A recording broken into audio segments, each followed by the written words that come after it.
Imagine waking up one morning, the house quiet, without the usual tension swirling in the air. You sip your coffee and realize you're not responsible for fixing someone else's chaos today. But wait, isn't that supposed to feel freeing? Instead, there's an unexpected wait. The long journey of recovery has just begun. Melody Beattie's Beyond Codependency takes you deep into this tricky space when letting go feels like just the start. Stopping the pain feels like winning. But Melody warns, recovery isn't a smooth ride. It's a roller coaster with highs and lows that test your grit and grace. Janet, a woman from Beattie's stories, celebrates 6 months free from codependency.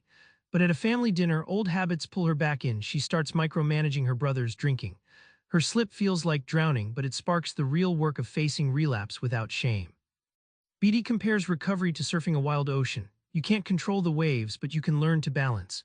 Every wave that knocks you down teaches steadiness. Like a surfer, the challenge is to fall, get up, and ride again, sometimes wiping out spectacularly, but always aiming for one more wave. The surprise, each relapse isn't failure, but a secret strength signal. Janet learns that mess-ups are not the end, they're clues for smarter choices and tougher resilience. Beyond Codependency shows you recovery isn't perfection, it's persistence, a gritty art that rewires your mind and heart. Codependency trains you to ignore your needs. Beattie pulls no punches, self-care isn't indulgence, it's survival and the toughest lesson to learn. Maya's story cuts deep. When her addictive father calls demanding help at 2 a.m., she hangs up. It's the first time she says no without guilt. That phone call feels like breaking a dam. Floods of shame and fear rush in, but so does a strange relief, a tiny spark of freedom. Beattie likens self-care to nursing a delicate flower. At first it's awkward, too much water, too little sun, because you've been pouring your energy out to others without pause.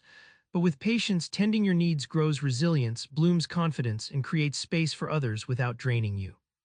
The radical payoff, setting boundaries isn't rejection, it's saying yes to yourself. When Maya learns this, relationships shift, some crumble, others deepen. She discovers that saying no isn't cold, but key to genuine connection and lasting self-respect. Recovery isn't just behavior change, it's a soul shift. Melody guides you beyond facts into faith, surrender, and a new kind of freedom. Tom, a recovering codependent in Beattie's guide, stands at a crossroads.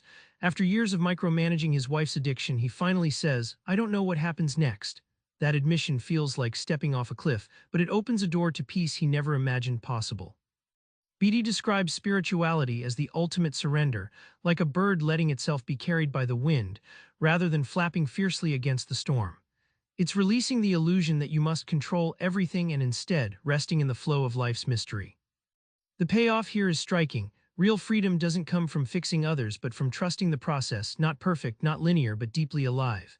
Once you surrender control, you become the calm center of the storm, unshakable, growing, and truly free. Remember Janet's slip on that family night, the moment that felt like defeat actually marked a new beginning. Now you get it, recovery is messy, self-care is fierce, and surrender is your secret weapon. Try this, next time you feel the urge to fix someone else's mess, pause, ask yourself, what if today I take care of me instead? That's where your journey really begins. Subscribe for more book summaries like this one.